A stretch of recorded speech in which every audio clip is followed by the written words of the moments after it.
Good morning, YouTube. It is 10 a.m. in the great state of Texas, and I've got all this $1 million lumber, and we're going to use it to make a pure wooden bowl project. So we haven't done one of these in a long time. I've had these 2 red oak wooden slabs left over from a project that I don't even remember, and we're going to just do a simple glue up and try to make a nice, decent bowl. So now we are just cutting things down on the table saw.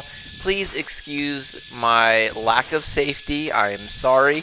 I know people are very finicky about how to appropriately use a table saw. I am very mindful of where my hands are. So try to leave your comments to a minimum concerning my inability to follow absolute safety guidelines. My apologies. You do you, Boo Bear. Anyway, so once we got the slabs cut down to the sizes that we liked, now we're just doing our typical glue up into a stack. Using Gorilla Glue on this one. This is actually glue that's been in the shop or the garage for about the past 7 months, and I haven't used it for anything.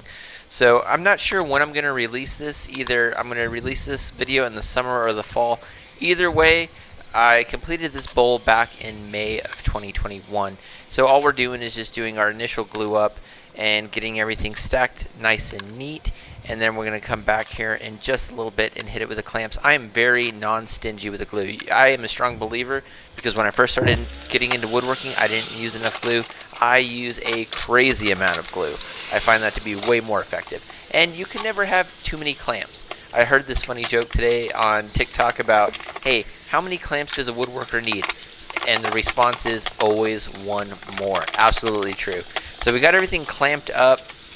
You can see the glue just gooing out, which is always a good sign. That means you're getting glue absolutely everywhere. You're going to just take that down on the lathe anyway, so not a big deal. So here we are. This is about 5 days later. I really let the glue set up.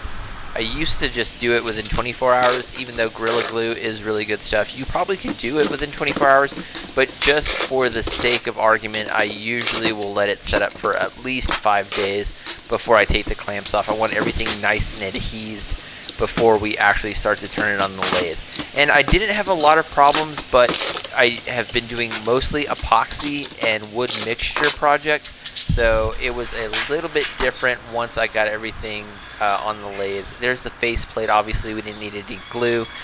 Got the faceplate down real nice and easy. Not a whole lot of problems with that. The problem is going to come when I start turning it on the lathe, because like I said, I haven't done a pure wood project in so long, and it does feel different on the chisels. So here I am taking real gentle type strokes, not being too aggressive.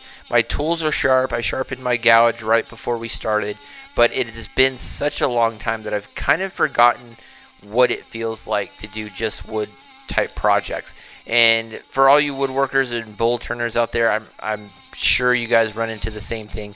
The different material feels a little bit different on the chisel, so you have to kind of adjust your expectations when you're doing these kinds of projects like this. But once we got that initial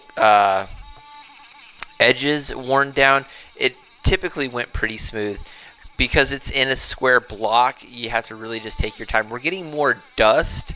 You can see on the table there, getting more dust than we are actually, I would say ribbons. But once we got it down to where we wanted, now we're starting to get a little bit more ribbons with a little bit more dust. So either I'm using bad technique, or this wood is just of very poor quality and it's just not doing what I want. But as you can see from the thumbnail, I think it turned out really well. So here we are, just hitting it with a round carbide tool. Still have a little bit of square edges left, and we're just trying to take it down as much as possible. Coming back, hitting it with a flat skew, alternating between that, the gouge, and the round carbide tool here. Getting everything nice and neat on the bottom. And once we got it to a nice cylindrical object, now we're just coming back, making a mortise. Same concept as we would do with our epoxy projects. Essentially, it's the same process. It's just the material's a little bit different. So here we are, just really taking our time, making everything nice and neat.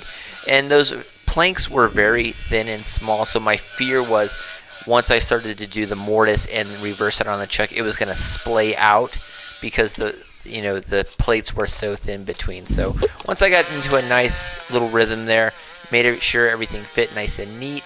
Now we're just coming back, hitting, the edge of the lip, getting everything nice and even, and you can see me there resting the tool on top of the bowl blank just to make sure everything is nice, even, and cylindrical so we don't have any problems later on. So by this time, I'm fairly happy with where we are, and now we're just doing our typical touch-up work that we usually do. And then we're going to come back and start the gouging process. And I can't for the life of me remember why in the world I went back to the headstock so many times there. Can't figure it out. But now we're ready. So sharpen the tools up yet again. And this part went, relatively easy for me. My biggest fear was that I was going to gouge it so close to the edge that I was going to end up cracking the sides of the bowl. And you can see here, we're eating through this material, so that's always a good sign. Makes everything a lot easier. And I hit the edges with the bowl gouge versus the round carbide tool. Typically with just pure wooden projects, you get a lot better reaction from the tool itself if it's the bowl gouge, in my opinion. You can use the round carbide tool, but I think for wood projects I like sticking mostly with the gouges because I find that to be more effective, and you don't get those shards of glass like you do with epoxy. So again, hitting it with the square carbide tool here, and the whole purpose of this is just to thin out the walls and trying to go to the very edge, but not too much to where it's going to be a problem. And for some reason, I think we had an issue with the camera because now it is just frozen, and I don't know why. We might take the commentary out, but we'll see. So there it goes again. I don't know. My apologies for that. Don't worry, nothing's wrong with your computer. Obviously, there was a problem with the camera itself. So here we are, almost toward the end here, and we're just trying to get to the very bottom before we ended up starting the sanding process. But by this time, I'm fairly happy with it, and I'm thinking, okay, we're a little bit deeper. Can go a little bit deeper. It's like Russian roulette because my biggest problem is that I'm never happy with the depth, and a lot of the times I'll keep going a little too far. But didn't get too heavy with the sanding. I think we went from 120 grit all the way up to 320 or 340. Cleaned up the workbench obviously real well, and we're just coming back and hitting it with sanding discs. And here we are. I'm trying to be nice and cool, and it is a super windy day here in West Texas. Trying to take my blowtorch to torch the damn thing, but the wind just kept on blowing everything. That's why the camera was rocking like that. So took everything back into the garage, and now we're just hitting it with the torch again, trying to get everything nice, even, and toasted. And this part went really relatively well. I was really happy the way this kind of effect turned out. So came back, hit it with the torch. Now we're just going to hit it with that wood wax, and it really makes those burn marks pop. I love doing these burn bowls. I've gotten a lot of positive response from it. So hope you guys enjoyed this project. Hope you guys got something out of it. I know I really enjoyed doing this project. I think it turned out really well. Here we are, final project, not final project, but final end result. You can really see the grain in the wood. I think it turned out absolutely gorgeous. So don't forget to subscribe. We're trying to get to 1,000 subs by the end of the year. And if you have any comments, please leave them. So I'll see you guys in the next project. Make sure to subscribe. All right, guys. Peace.